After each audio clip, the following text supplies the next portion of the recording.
Good morning, everybody, and welcome to Solidarity Live. It has, as always, been a very eventful week in this very strange country we're living in, but I'm very excited to be here with my friend and colleague, Linda. Linda, how are you? Here with you as well. You too, and as well as anyone can be in a pandemic. That is a fair way of putting it.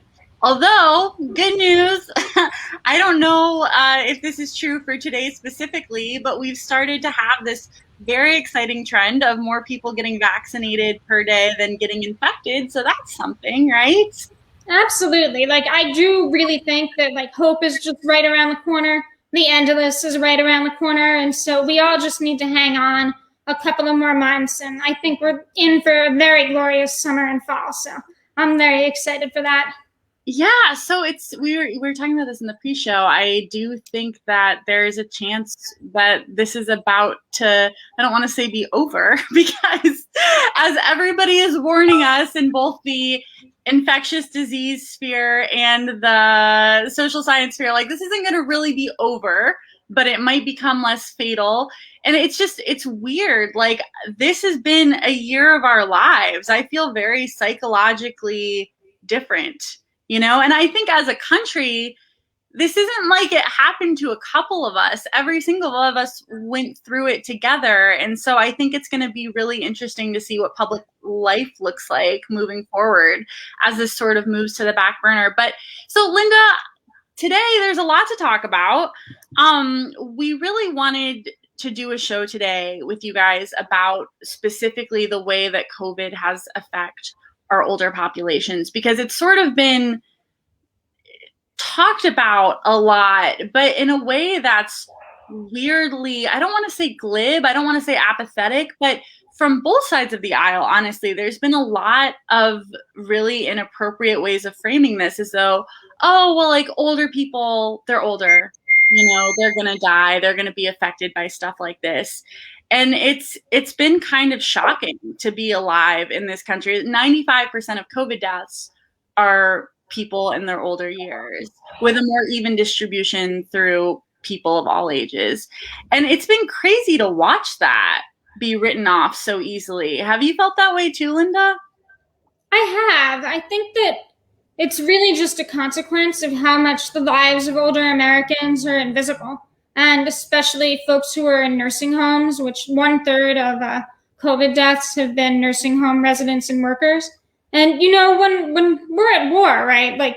And people die, there are coffins shown on TV, there are military funerals. That's all over the news. But when we're battling a pandemic, and when it's older people mostly who are dying, it's not like people are generally going into the hospital to get footage of people on ventilators. And even when people die in nursing homes, a lot of times, these deaths happen quietly, these funerals happen quietly. Reporters are disproportionately young. And so, I've seen a lot more media ink spilled on, for example, the issue of children in COVID and school closures, remote learning. And that's not to say that any of these issues aren't important, but it's just that is impacting the kind of people who have big voices in the media more than what's happening in nursing homes and to older Americans.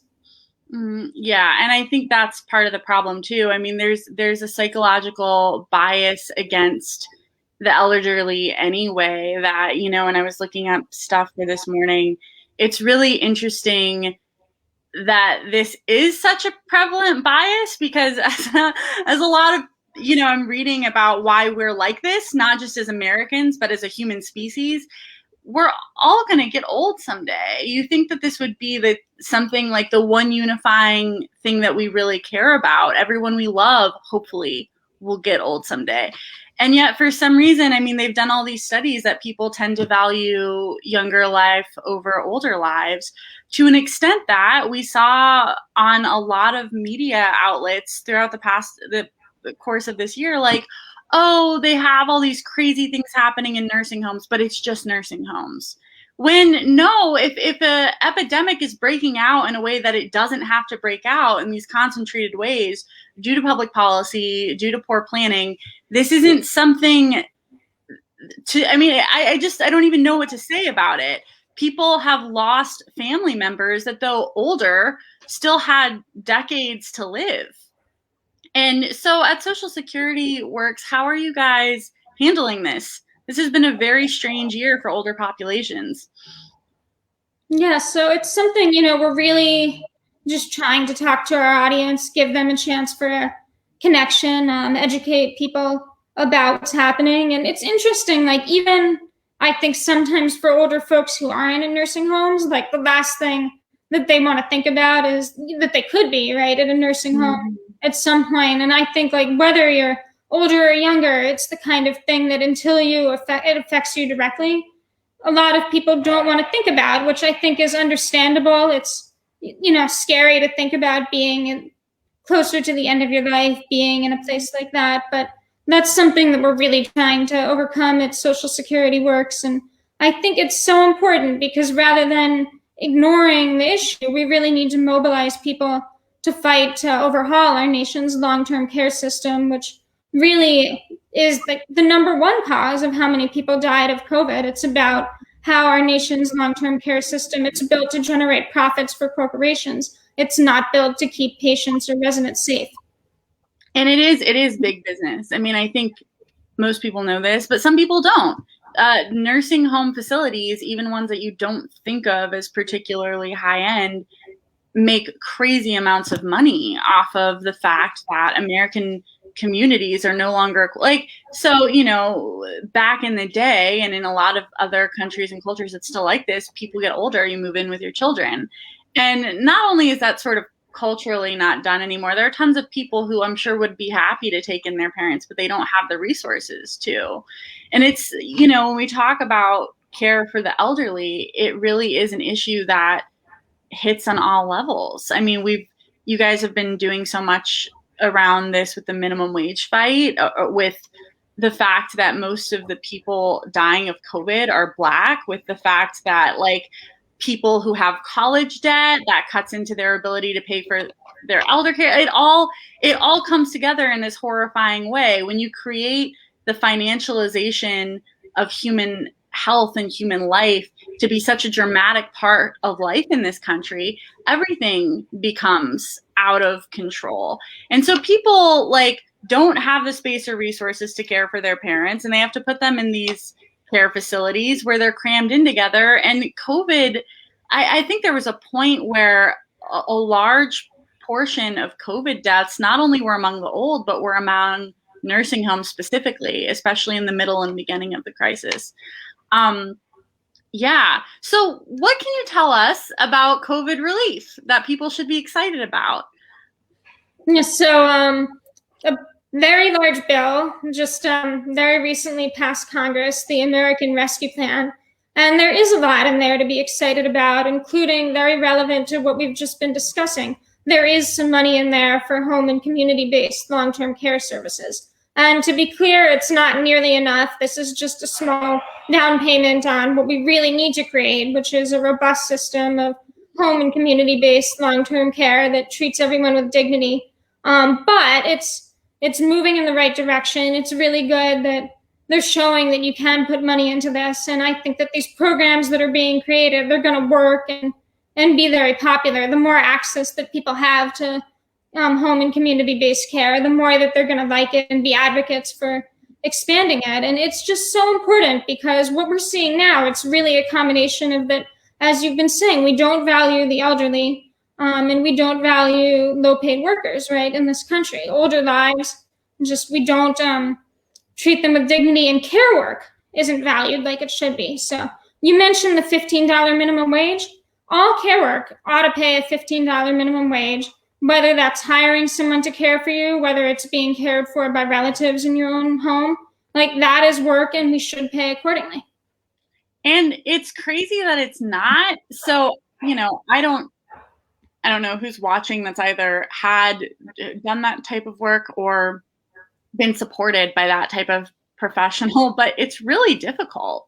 It's not easy. You're doing very intimate medical things for someone. You're there for them in their least fun moments Like, some people age easily and it's fine, but a lot of people have a lot of health concerns as they get older, and that's being handled by people that work in nursing homes, by people who do in-home health work. And it's not easy. It's insane that that is a minimum wage profession. And that's true for a lot of other care work. Like, I worked at a daycare center when I was 20, and I was shocked. I was shocked by the ways that people are able to care for kids. So I love kids. That's why I applied for the job. But it makes sense when you consider that these are minimum wage positions. So you're not getting necessarily always people who are really passionate about the profession. And even if they are, they're so underpaid, and these are really stressful jobs. It all comes together. Until you pay people correctly, it's difficult to support them in doing these very difficult jobs. Yeah, that's exactly right. In fact, a lot of nursing home jobs, they pay so low that people are first forced to take jobs at multiple nursing homes. And that was a big reason why it's been so easy for COVID to spread between these different facilities. And I don't think that the workers deserve any share at all of the blame for that. It's not their fault that they're underpaid, that they're expected, to have one person caring for 20, 30 people, which you just can't do that adequately. And that's also that instead of the money, and these are also very expensive facilities to stay in as well, right? It's not as though people are forced to spend down all of their money at the end of their lives if they want to be able to get care through Medicaid. And so just the perversity of this, the fact that you're forced to spend all of your money and then you don't get high quality care, and the people who take care of you are not paid a living wage. And that's all because our long-term care system is designed to suck up money and put it in the pockets of these private equity corporations rather than to provide care or to provide dignified jobs. And I love that you bring that up, because that's how it's framed when you read about the nursing home spread. It's framed as care workers bringing the virus in from other facilities, as if this is something people did on purpose because they just love spreading COVID. And the solution to then further isolate the residents, which, think about what that's like. You're older, you probably already have less of a social life than you did when you were living outside of these facilities. And now you're kept in total isolation because that was it didn't have to go this way. There was a way to do this in a fashion that was more humane for everybody, that involved people being paid to do these very important jobs and the people living in these facilities to have a better quality of life while staying safe. And it's like you said, these systems aren't put together to take care of people. They're put together to make money. I think a really good rule of American capitalism is that if there is ever a service that people need, you're going to find people who are making exorbitant amounts of money off of that, which is really insane. It should be the opposite. If there's a service that everybody will need at some point, whether it's long-term care or vaccines or healthcare or school, that should be the thing that is beyond profit. That should be the thing where it's sort of like a human rights understanding that because everybody needs it, you're not allowed to charge them thousands and thousands and thousands of dollars, sometimes a day, for some of these facilities. And it adds up. You're paying $200 to $300 a day to put your mom or your grandma in these facilities and for them to catch COVID because they're not run properly. Do you have any thoughts on Andrew Cuomo? Oh boy, too many. You go first. Just what a terrible excuse for a human being. And the fact that it took so long for the media to finally be somewhat catching on to that, right? It's very frustrating. But even back, when New York was hit very hard by COVID early, and this crisis was happening in the nursing homes, the fact that the media, it was so polarized, and so it's the right-wing media going after Cuomo, saying they were kind of using these nursing home deaths in some ways as a political football, but at the same time, the fact that the left and especially the centrist media wouldn't talk about it or go after Cuomo, that really wasn't right. And I'm glad we have seen somewhat of a turnaround on this now in the last month or so, especially with it added to Cuomo's sexual harassment scandal. But it's something that should have been talked about sooner because we shouldn't excuse it from anyone, Democrat or Republican. I will also say I think Donald Trump and his administration's role in the nursing home deaths, it's not focused on enough, like has been overlooked, that the states should not have been on their own in the way that they were in addressing the nursing home COVID crisis. And that's where it does get tricky because I think that a lot of the Republican focus on Cuomo and on some other blue state governors who I don't think really deserve as much blame as Cuomo does, but it's also to deflect from Trump and his government's failure. And so we need to recognize that there's room for both. Like Andrew Cuomo absolutely failed on this. He's an egomaniac who really just, he wanted to look good, did not care about keeping people safe. But Donald Trump and his administration also failed on this. And just because the expectations for them were so low doesn't mean that we should forget about that.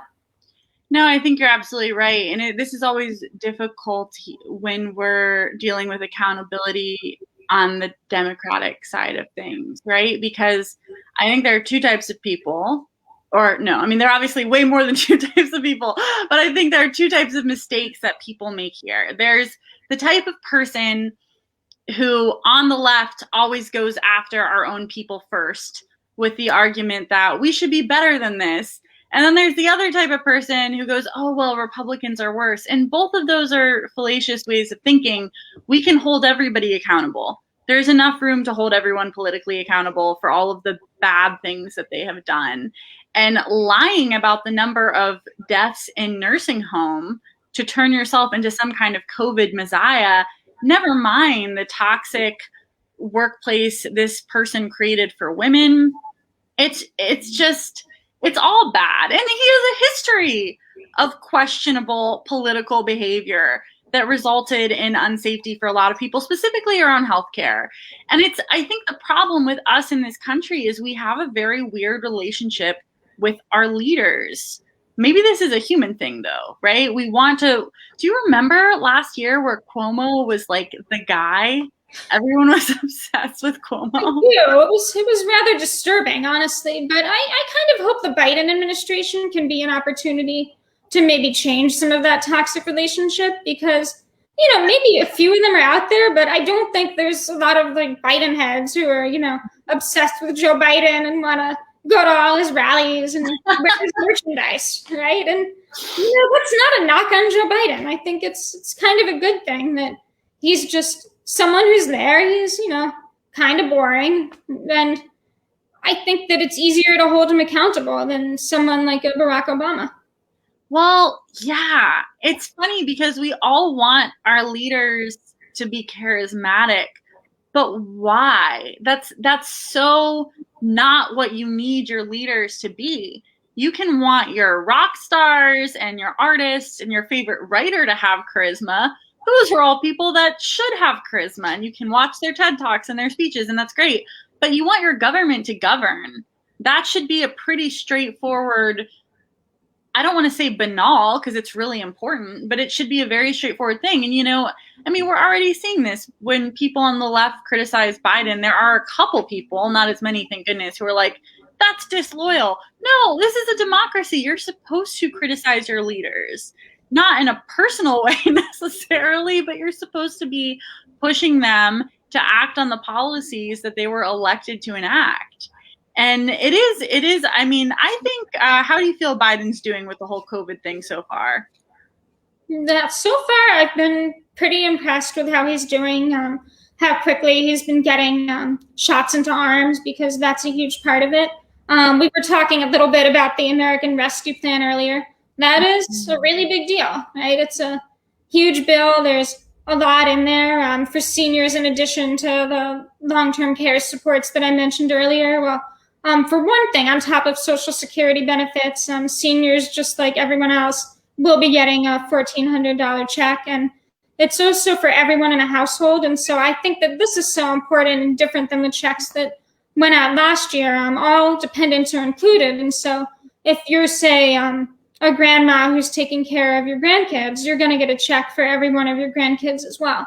And so I think that's really, it's just going to be such a big deal for a lot of families, especially those who've been hurt by this the most, who need the support. And so I would say thus far, in terms of both addressing the health crisis of COVID and the economic COVID, like I would give Biden pretty high marks, but it hasn't been that long either. So we'll see. That's true. And you touched on this earlier.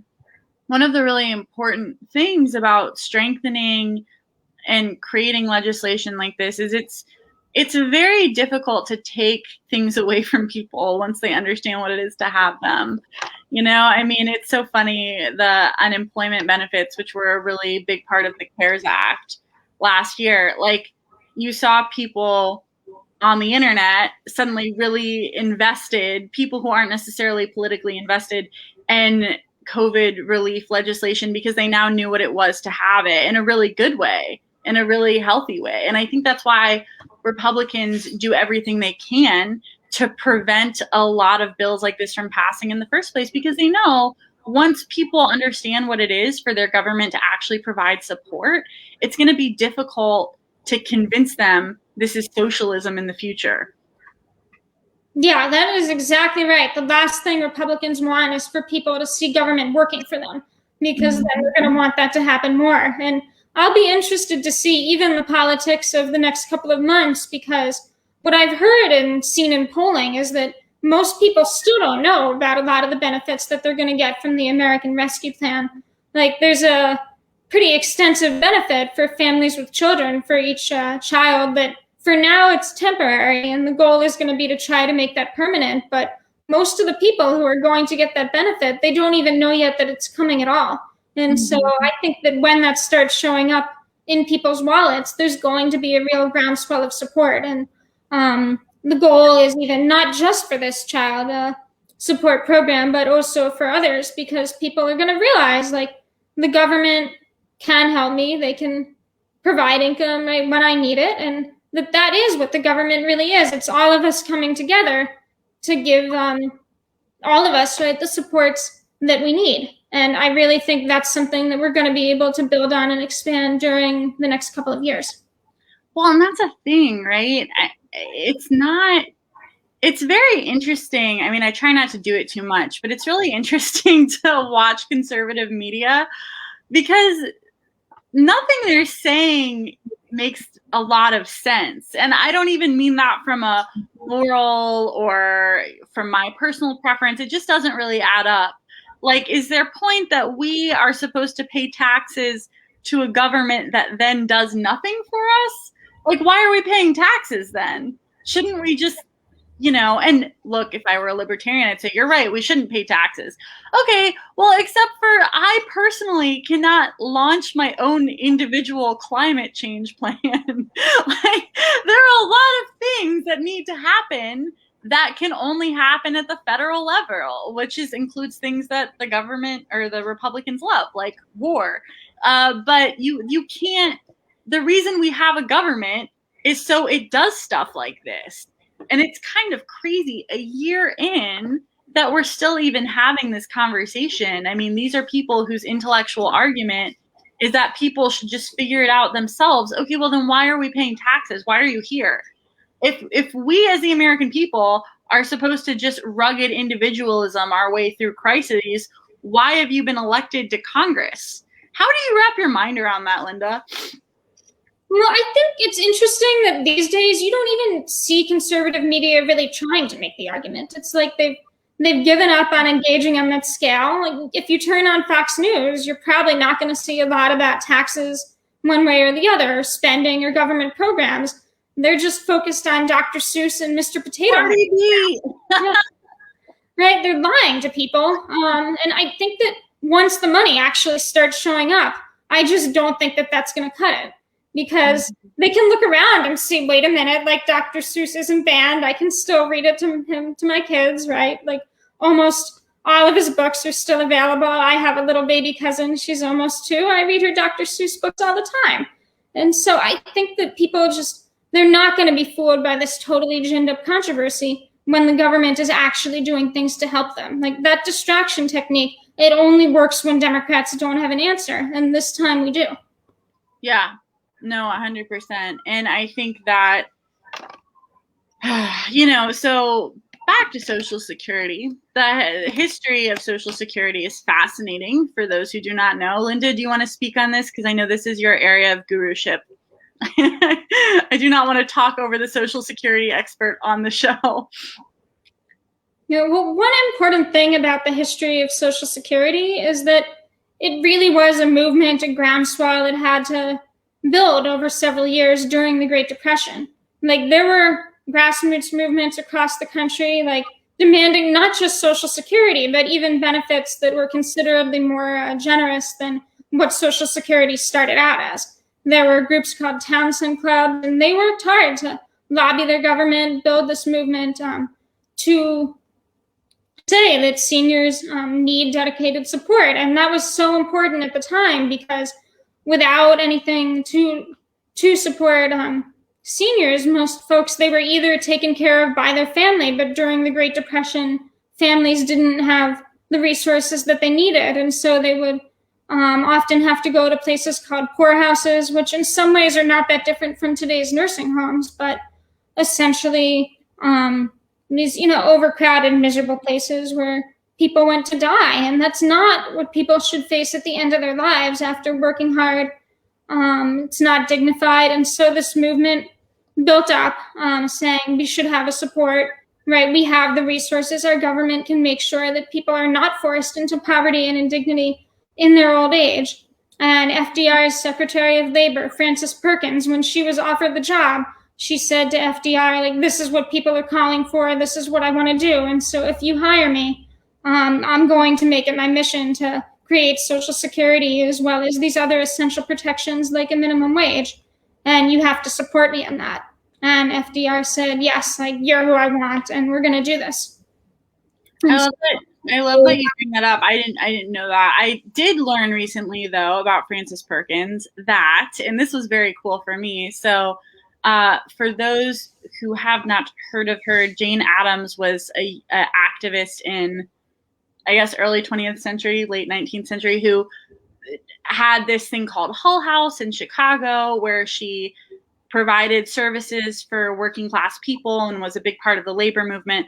Frances Perkins was like a young woman in her, like, studied under her, I guess what we would call an intern now. But that was really cool for me to learn that our first woman in the cabinet, our first female labor secretary, came out of activism and came out of this understanding that taking care of each other is a human rights issue. It comes from a very deep social place that is trans-political. And, I think as activists, sometimes less and less lately, but definitely when I was a lot younger, it can feel like the things we do are very fringy and very, like, out there, but they're not at all. And the fact that we ever feel that way as activists and people who are very interested in human rights is absolutely a mass gaslighting of the consciousness. Because, as you said, Linda, like, this desire for systems that work and systems that take care of people, which again, we pay for, this is not like an unreasonable demand, is something that people have always wanted. One thing that really, the more history you read, it's really shocking not how reactionary people were in history, but how progressives have always been a part of society and have always been mobilizing hard to create the things we enjoy now. This isn't really new, and it's definitely, especially something like Social Security, is definitely not like a hippie lefty idea. It's a pretty basic common sense idea that people who spend their entire lives working, or even if, whatever, I don't think people should have to die alone even if they were lazy in their lives. But regardless, no one should have to die without dignity. And it's weird that in 2021, we're even having to have that conversation. I wish it had just been New York, but the secrecy around nursing home deaths was ubiquitous last year. It was a really scary thing for a lot of families. But moving forward, so once we're all vaccinated, how do you think our next pandemic is going to go? Yeah, well, there's a lot of lessons that I think that we can really take away from what happened here. And one thing I'm glad that you brought up earlier was just the isolation that so many seniors and people with disabilities experienced in nursing homes. And we really cannot let that happen again. Like, even aside from the deaths, like, that was just such a tragedy for people to be forced into isolation like that for a year. And it shows that our long-term care system, it's not working if the only way that you can protect people from a pandemic is to force them to be alone like that for a year, right? And you have people whose medical conditions advanced, whose Alzheimer's is worse, like all of these just terrible outcomes, because the only thing that these for-profit facilities could think of to do is to say, like, no, like, you can't see your loved ones, right? Your family. We're not going to try to find a way to do that work, make visits happen outside or anything like that, because they're just too understaffed and too driven by profit for it. And so it just can't happen that way again. And my biggest takeaway would be that we just need to make building this robust system of home and community-based long-term care a priority. We need to do that before the next pandemic. We can save so many lives if we do, and that the Biden administration needs to have that just really at the top of their list. And it's because it's, again, I think everything you're saying, you know, it's so interesting, this idea that capitalism creates innovation. Maybe I don't want to rule things out, right? Like, sure, I'm sure there's someone who did something great for society because they were motivated by $1 million. Sure, maybe. But more often, when you read about the lives of the great innovators, whether they're social change makers or brilliant scientists, very few of them were motivated by profit, right? Like, Tolstoy didn't sit down to write War and Peace because he really wanted to make money. I mean, of course, who doesn't want to make money? But whenever you're talking about coming up with a good solution, if you put profit first, nobody wins. The customers don't win. Well, I guess the customers, what does that mean in this situation, right? See, this whole paradigm we have for talking about these services doesn't really make sense. We all need long-term care. And in something like a pandemic, even if you don't even know an old person, the way that COVID spread through these facilities impacted all of us, right? But it's very few of us that weren't affected by it. It's very few of us that don't have a grandparent or a relative or someone in one of these facilities. And all of us will eventually, ideally, get to that age at some point. So it's really kind of genius that these people have managed to take something that affects literally everybody and turn it into this very deranged, profit-driven narrative of like, oh, of course it costs hundreds of dollars a day to put people in these facilities where they're abused and understaffed and you can't see them if they're dying. That's just how it has to be. No, it doesn't have to be that way. It really doesn't. And the thing that we have to overcome is not like coming up with some brilliant new system. We need to stop letting these people make so much money off of our suffering. It's actually not that complicated. And, you know, I think that Joe Biden, for whatever else he is, the good thing we have in him as a president is he is someone who is from a working class background and does seem to believe in the American middle class. I mean, that's fair, right? Yeah. I mean, with regards to capitalism, it's really something how broken it is in terms of how much money that someone makes for what they do. It really does not have a relationship with how much value that work brings to society. In a lot of cases, it's almost the inverse. We talked about how caring work pays very little, but the work of being in a private equity firm and finding ways to make money off of the backs of seniors and people with disabilities, that pays a lot. And so I don't like the incentives that capitalism is supposed to have. Like, they don't even work properly, right? What are pharma companies incentivized to do to make money? To invent a 15th type of Viagra, not to cure cancer or the common cold or anything. And so I think that it just shows, the pandemic really showed us unchecked capitalism. It doesn't work. It's not even working the way that it's supposed to, or that its supporters claim that it will, to spur any type of meaningful innovation that's actually going to help society. Because people who invent breakthroughs that really make a difference in all of our lives, they tend to be motivated by other things in addition to money. Like, not everyone's goal in life is just to become fabulously wealthy. In fact, I would argue it's so interesting. So when I was really young, like middle school and high school, I really believed that rich people were evil. Like I believed it. I caused issues at Thanksgiving over this, okay? I was like, and it's funny because my parents used to get so like embarrassed about the things I would say.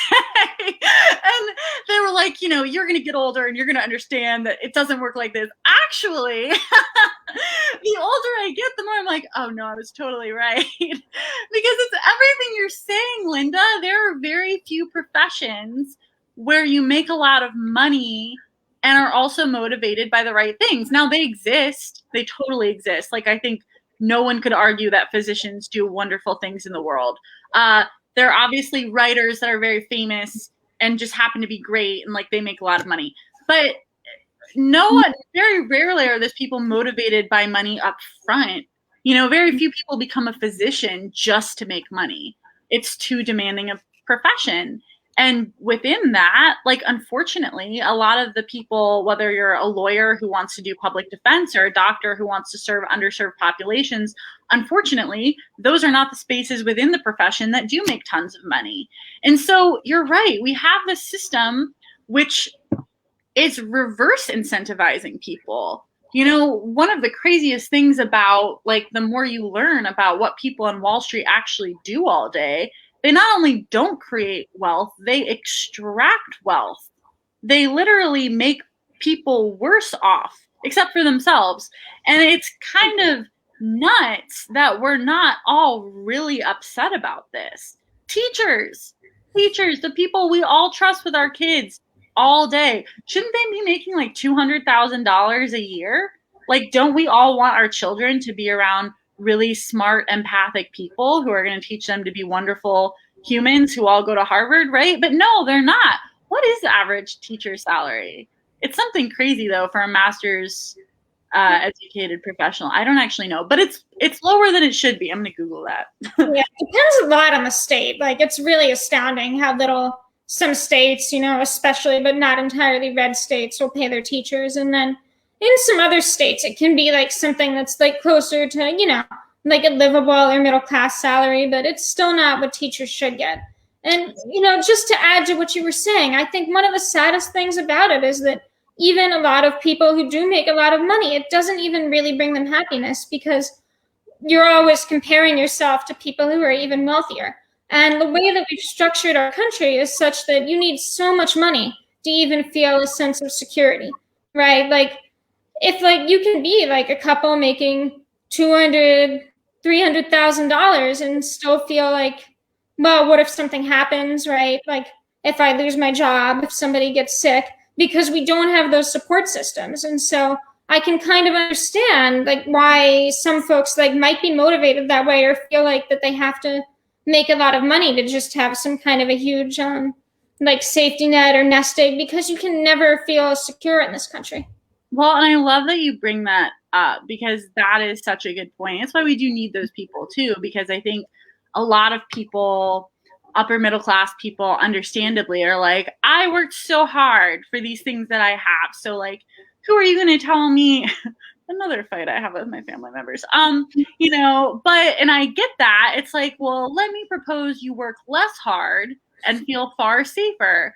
Because I think this is true for a lot of professional people. You're absolutely right, Linda. It's kind of crazy. You can have a couple that they both make six figures.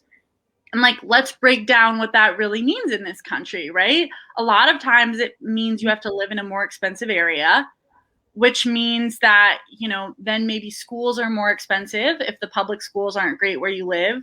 And, you know, you want to have money put away for retirement and healthcare.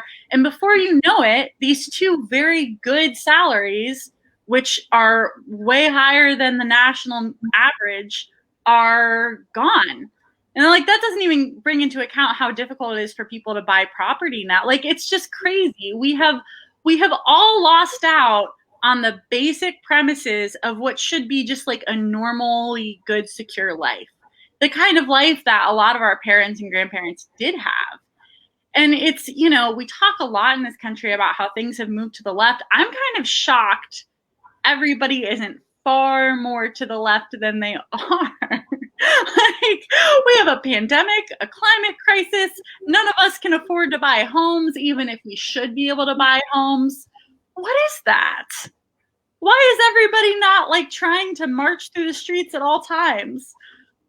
Yeah, I think a big part of it is that Republicans, aided by a lot of the media, have spent like so many decades trying to convince people like, oh, if somebody else like gets this nice thing from the government, gets any sort of help, it's at your expense. And so it's this politics of division that really have made it difficult for a long time, but that I do think we're in a place right now where that can be overcome, where we can show people that a rising tide really does lift all boats, where we can bring, even with what we were talking about, like these new voters, these suburban, relatively affluent folks, into who are like voted Democratic maybe because of Trump. But if we talk to them about how just having the security that like government, a program of long-term care, of child care, which in a lot of areas is more expensive than college, right? Having these things can just provide such a sense of security to families of all incomes so that their lives aren't going to collapse if someone gets sick or loses a job.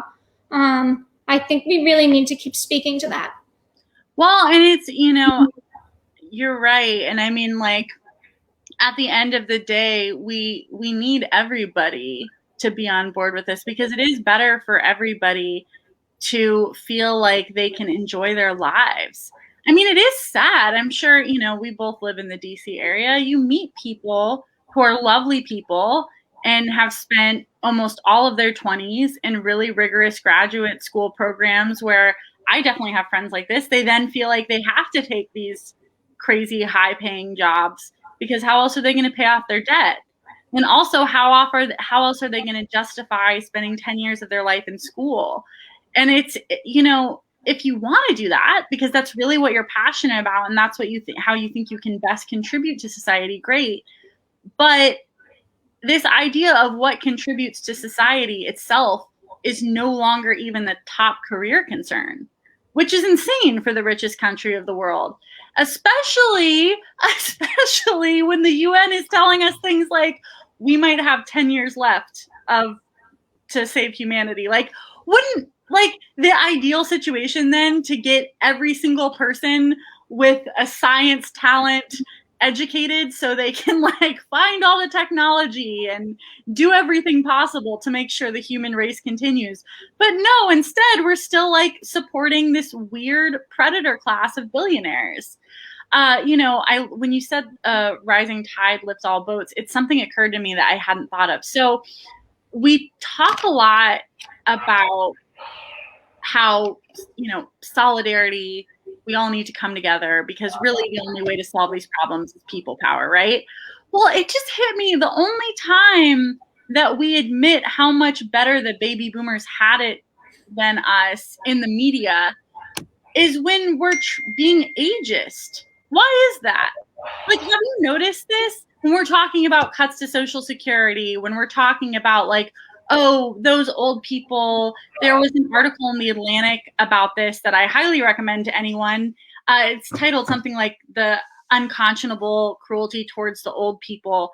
And he talks about how during the pandemic, there was this really disturbing brand of humor going around with people our age, unfortunately.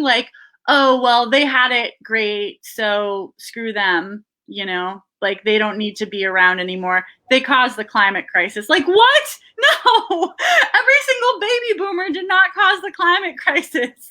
Just like us, they had people that were great and people that weren't. Every generation does. But it's really interesting how the only time we're talking about how much better the baby boomers had it is when we're talking about how they don't deserve our sympathy. Have you noticed this too? Oh, I see this all the time, and it drives me nuts. Right, because you can't talk about a whole generation as one entity. It's, as you said, there are terrible boomers and there are amazing boomers. There are terrible millennials and amazing millennials. And the people who want to stoke this, a lot of times, it's the politics of division that I was talking about earlier.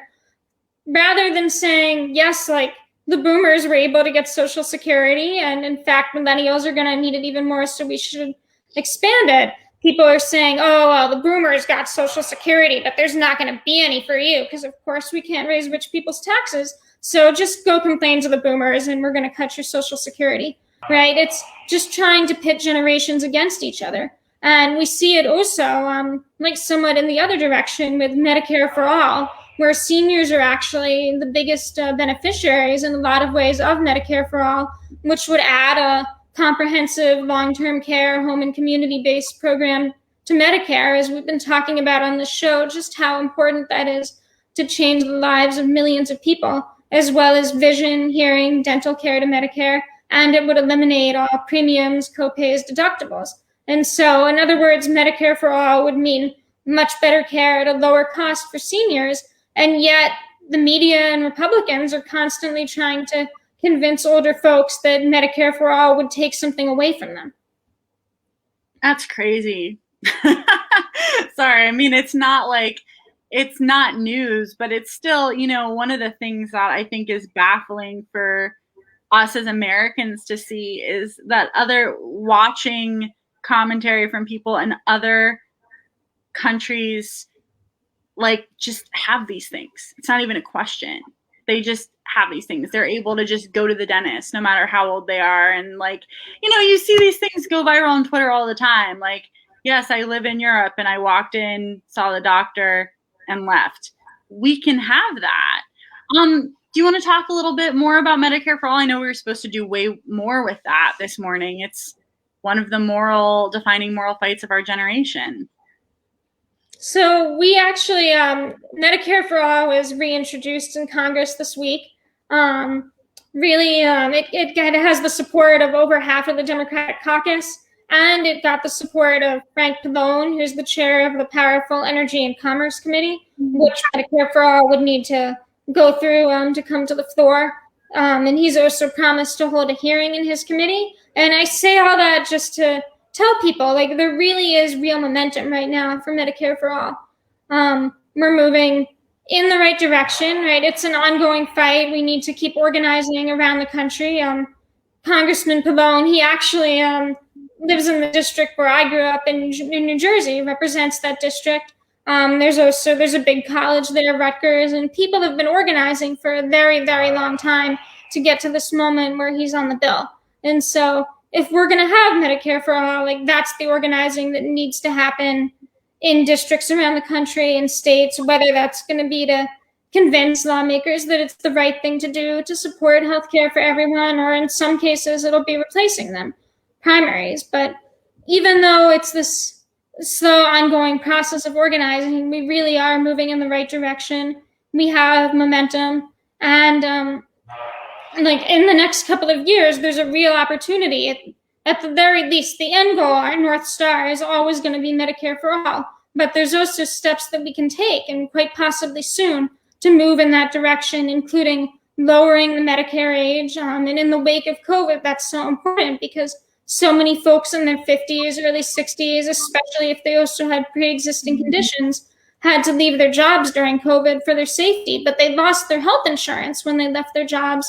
And then now, because of ageism, it's going to be difficult for a lot of those folks to get rehired. And so this really is the right political moment, and there should be a groundswell for lowering Medicare age, and say to 55 or to 50. That is interesting. Yeah. And as you're talking, I really just want to reiterate for people, because I know everyone knows this, but it's still just to have some perspective. Even a few years ago, Medicare for All was not being talked about the way it is now. I still remember, so this must have been not that long ago at all, Alex asking me, if it was a few years ago, Alex asking me, what one of my top issues was. And I said healthcare. And he was like, oh, so you're a Medicare for All person. And it was so funny for me because at the time, my immediate internal reaction was like, yeah, but come on. And we've been able to really move things forward as people really realize, the top cause of bankruptcy in this country is a cancer diagnosis. That will always blow my mind. Every year, a new institution is coming out with a study about how, one of the memorable ones is a study from Harvard that in America, a lack of single payer system is the reason 45,000 people a year die. Not have a stressful life, not are sicker than they should be, die. And I think it's really coming home for people the magnitude of this problem. We have the resources to have a system where sick people go into a hospital and are cared for. Those resources are there. The only thing standing in the way from that system is a very, very, very small number of people making exorbitant profits off of us. And that should really disgust all of us. This isn't like some crazy communist fever dream. This is a pretty basic, straightforward public infrastructure issue. And, with COVID in particular, do you remember the number, Linda? But there was some crazy number of people who'd died of COVID that wouldn't have had they had health insurance. This came out semi-recently, but I should find that for our next show. But it's a lack of care is killing people. And I really don't know what to say to people who think that having tons of money should be the thing that keeps you alive. How did we get to that point? Oh, Linda? Oh, we lost her. Whoops. Here I am. So, Linda, do you think we should kill poor people? Yes or no? I'm gonna go with no, right? No, hello again to you too. No, we should not. We should organize and we should demand that no one in America dies or goes bankrupt from lack of healthcare. Lack of healthcare, or lack of money. I mean, it's really fascinating to me the extent to which we have internalized the idea that money should be the thing that keeps you from dying of a preventable cause in this country. That should just be, I think when I was a kid, I just kind of assumed that if you were really sick and you went into the hospital, they had to take care of you. And that it should be that way, right? I think there's this childlike sense that this still wouldn't have. Oh, okay. So from Brad, 1/3 of COVID deaths wouldn't have happened with Medicare for All. Yeah. So about 200,000 people.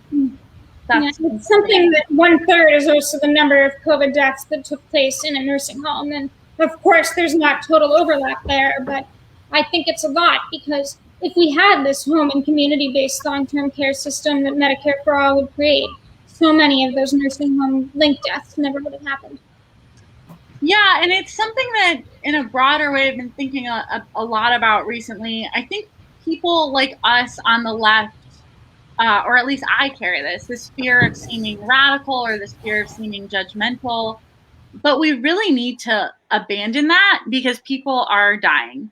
And the people we're judging aren't people within our own class bracket or income bracket. The people we're judging are people with a lot of money and a lot of power.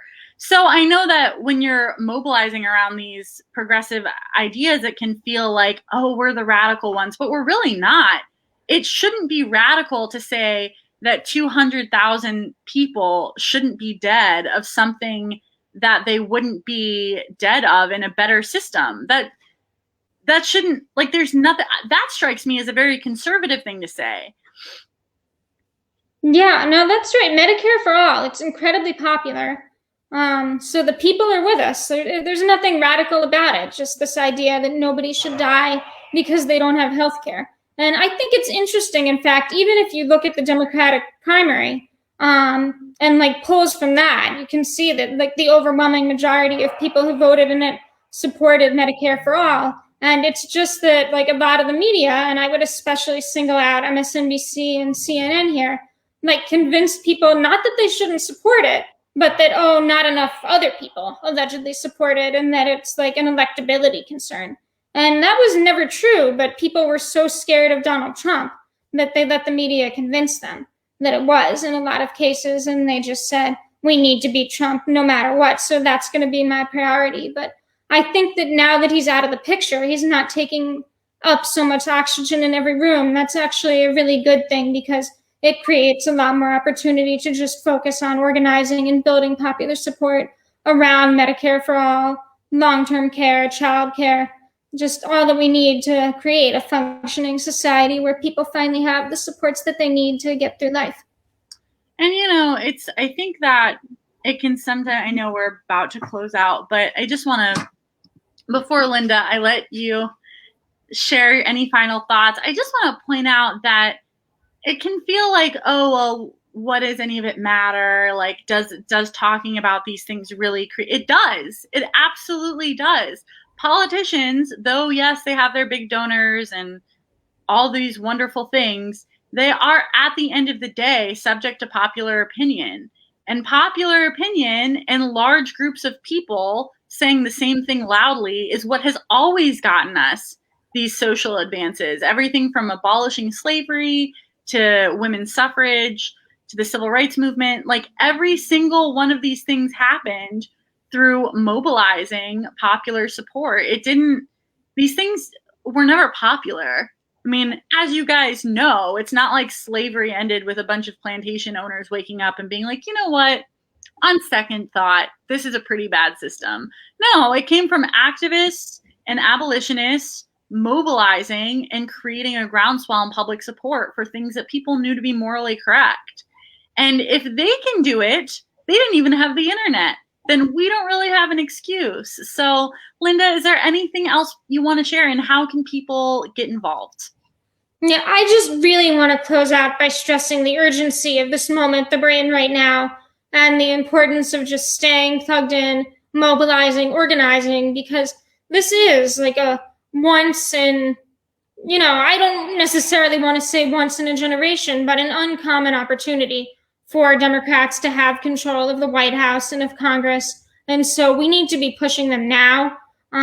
We need to be saying, well, now is the time to eliminate the filibuster and to do childcare, long-term care, Medicare for all, Green New Deal, right? Minimum wage, just everything. Now is the moment. We need to keep pushing them.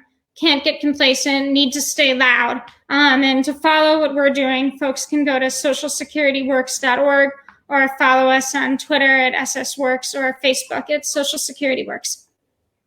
Thank you so much, Linda. And thank you, everyone, for being with us this morning. There's so much to talk about, and we could go on for hours about any one of the things we touched on today. But really, just like Linda said, stay plugged in. Do not underestimate the power of what is happening right now, or the historic flashpoint of this moment. And I know it's overwhelming, but it's important. It's perhaps more important than anything else right now. So thank you for being with us, and we will see you next week.